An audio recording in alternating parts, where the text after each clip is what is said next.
So it was awful at the Oscars, wasn't it, when Faye Dunaway and Warren Beatty messed up the Best Picture award and it announced it for the wrong person, and that, oh, you should never... The thing is, you should never, ever read something out if you're not sure about it.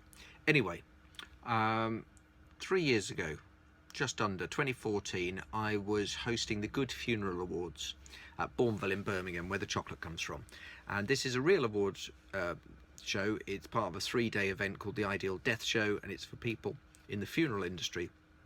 I was the host. The previous year it had been Pam St Clement, Pat Butcher from Easties, and the year after it was Pike from Dad's Army, Ian Lavender. But 2014, they obviously must have had budget cuts and they had to make do with me as the host.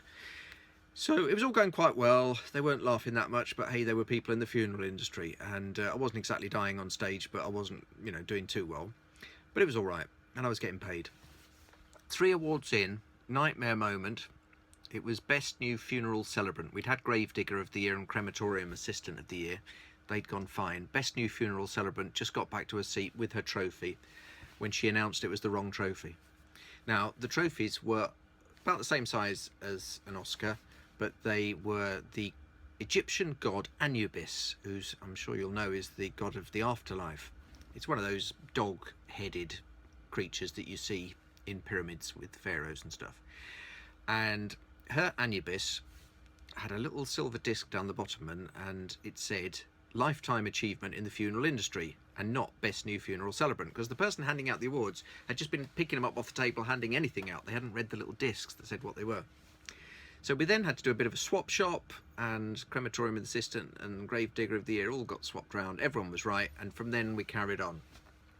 And then I did start getting laughs, because I think people liked the way I'd ad-libbed my way out of trouble. And I realised that they hadn't liked the start of it very much, because they didn't like the clever scripting that I'd put in. I'd perhaps been a little bit too clever. And what they did like it was when I just chatted it as though I was just making it up. So from Award 4 onwards, I just chatted the jokes. I ad-libbed them. They were still jokes, but I ad-libbed them as though I just thought of them. And then they liked them much better. It's weird, audiences don't like it if you look like you've made too much effort and you're trying to be too clever. So they didn't particularly like it earlier when I'd done a story about walking around the Ideal Death Show and chatting to this man who makes oversized coffins for very large people. People are getting larger and larger, and when they die, if their coffin's made of wood, it's so big that you can't get it on people's shoulders. So he'd made these great big coffins out of wicker, which is lighter, and I said that sounded like a massive undertaking, which I thought was quite a good joke. Massive, large people undertaking, because they were undertakers. Got nothing in the room. When I started looking as though I was just making it up, chucking in the lines, which I had written, but I just chucked them in as people were getting the awards or as they were walking up, rather than in a big scripted announcement, they liked it much better. And I think since then, I've learnt my lesson on that. Don't try and look too clever at award shows. Good. Warren Beatty certainly didn't look very clever, and poor old Faye Dunaway, I mean, he was just saying, what do you think I should do with this? And she, like any good actress, saw some lines and read them.